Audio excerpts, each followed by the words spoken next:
చేసినటువంటి తెలుగుదేశం పార్టీ శాసనసభ్యులు పయ్యావుల కేశవ గారికి, సవితమ్మ గారికి, సత్యకుమార్ గారికి అభినందనలు.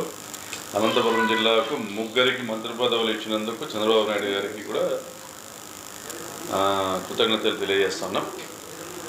ఎందుకంటే ముగ్గురు మంత్రులు కోఆర్డినేషన్తో ఈ జిల్లాను అభివృద్ధి పథంలోకి నడిపిస్తారని, ఆర్థిక శాఖ మంత్రులుగా పయ్యావుల కేశవ గారు అధిక నిధులను ఈ జిల్లాకు తీసుకొని వస్తారని ఆశాభావం వ్యక్తం చేస్తున్నాం.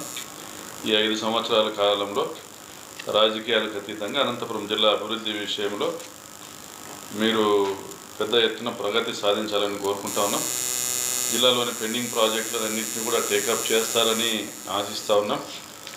పయ్యావుల కేశవ గారు నీటి కోసం పోరాటాలు చేశామని చెప్పారు కాబట్టి తన మొదటి ప్రసంగంలో కూడా జిల్లాకు వచ్చినప్పుడు సాగునీటి విషయంలో కూడా, సాగునీటి ప్రాజెక్టుల విషయంలో కూడా పెద్ద ఎత్తున నిధులు తీసుకొని రావాలని కోరుకుంటా ఉన్నాం.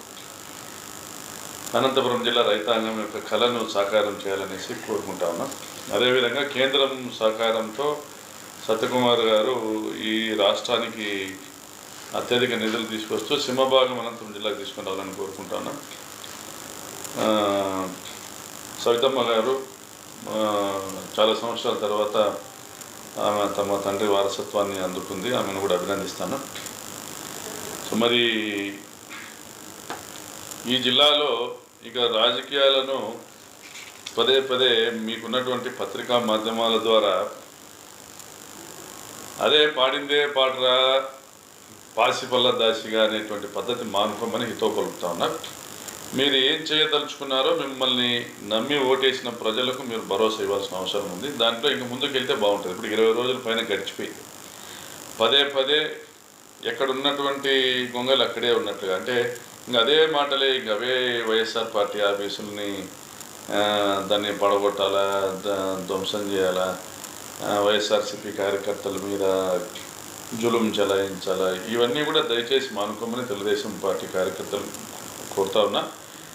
ఈ ముగ్గురు మంత్రులు కూడా ఒక క్రమశిక్షణను తీసుకొని వచ్చే విధంగా, శాంతి భద్రతను నెలకొల్పే విధంగా కఠిన చర్యలు తీసుకుంటారని కూడా నేను ఆశిస్తా ఉన్నా, విజ్ఞప్తి చేస్తా ఉన్నా.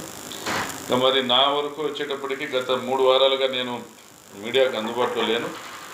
మరి తప్పనిసరి పరిస్థితుల్లో ఈరోజు మాట్లాడాల్సి వస్తూ ఉంది. హౌసింగ్ గురించి, ఇళ్ల నిర్మాణంలో అవినీతి జరిగిందనేసి, అక్రమాలు జరిగాయనేసి పుంకాలుగా వ్యాసాలు రాస్తూ ఉన్నారు. ఆంధ్రజ్యోతి, ఈనాడు దినపత్రికలు నా పేరు పెట్టి కూడా రాస్తూ ఉన్నారు. మీరు ఒకటి గమనించాల్సింది ఏంటంటే 1,80,000 రూపాయలలో 272 చదరపు అడుగుల ఇళ్ల నిర్మాణం, అంటే 664 రూపాయలకు ఒక స్క్వేర్ ఫీట్కి ఇల్లు కట్టించి ఇస్తామనేది అనే పద్ధతిలో ఈ దేశంలో ఎవడు ముందుకు రాడు.